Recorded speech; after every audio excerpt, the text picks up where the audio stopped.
So when we have a Sun-Mercury conjunction, it's pretty important. It's actually called a BudhAditya yoga. Buddha is Mercury and Aditya is the name of the sun. BudhAditya yoga is when Sun and Mercury come together. Now, it's obviously a pretty common conjunction because Sun and Mercury aren't ever that far away from each other, but nonetheless, it's important, and it shows what it shows. The relationship between the Sun and Mercury is, one of the more amenable, because Mercury, first of all, it's very close to the Sun, and it's said to be the crown prince, whereas the Sun is the king. So what does this mean? It means that Mercury, as the crown prince, is the one who goes to all the different parts of the kingdom and then reports back to the king about what's happening, about what everybody's saying. So when a king is, a good king, he's interested in what's happening in the kingdom. And in order to actually know what's happening in the kingdom, he needs good information. Excuse me. And good data. He needs, good advisors. And so this is what Mercury is. Mercury isn't like Jupiter, who is judgmental. Jupiter is an advisor, but Jupiter is an advisor more like, like a teacher, or like a minister, or like a priest, like the person that the king goes to get spiritual advice or spiritual counsel or, wisdom. But the advice that the king gets, that the Sun gets, to run the kingdom better, comes from Mercury. Because Mercury is not judgmental. You see, Jupiter, as the minister, Jupiter isn't going to go everywhere. Jupiter's not going to go into the brothel. Jupiter's not going to go into, he might not go into the marketplace. He might have somebody, do it for him. Jupiter's kind of, sort of high and mighty. He's not going to go into the bar, right? But Mercury will. Mercury goes everywhere.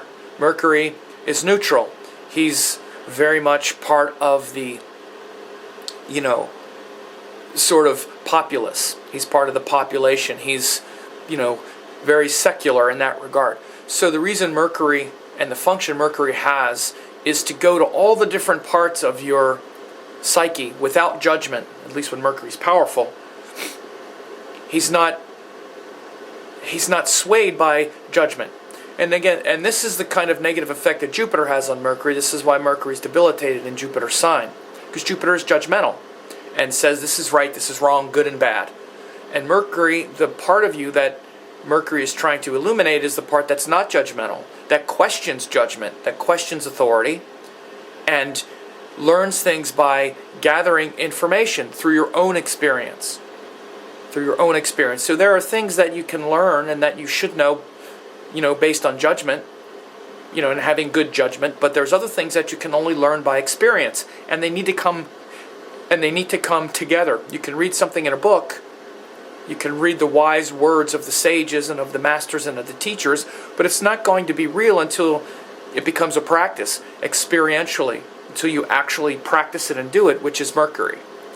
So Mercury shows the application of things, and it's through experience that we apply something. So if the king really wants to know what's happening in the kingdom, he asks Mercury, because Mercury has his finger on the pulse of the people.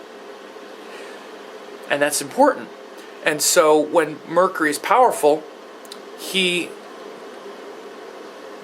interprets your life in a way that is actually accurate.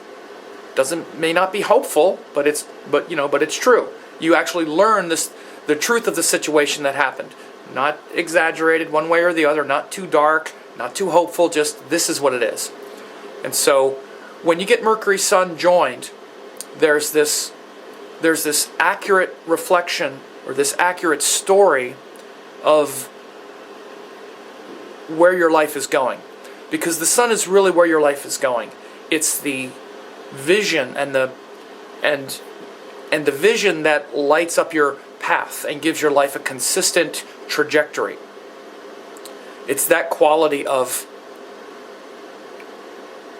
life where your mind is illuminated by a clear goal and you set your intention on it. And if you're telling yourself a messed up story,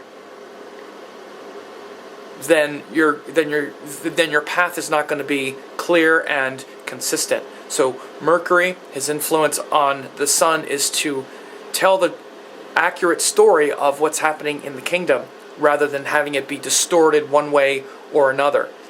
And so, for the most part, this BudhAditya yoga does pretty well in almost any sign. Because these two energies really work together that way.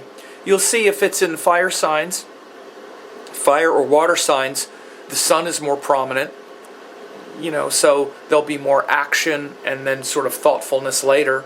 When it's in earth or air signs, there's maybe a little more thoughtfulness first, and then the actions come next, because Mercury is really the thoughtfulness and the sun is the action. But in general, they're quite compatible, and when someone has Mercury and the sun together, there's usually a strong reliance on information and intelligence and really figuring things out before you act. And then hopefully, especially if Mercury is powerful, interpreting the story correctly so that your life is moving the way you would like it, and so that it's on track rather than getting distracted by a bad story. So Mercury is that story in your head. So hopefully it's the true story, and if it's a good story, then it really helps your life move forward.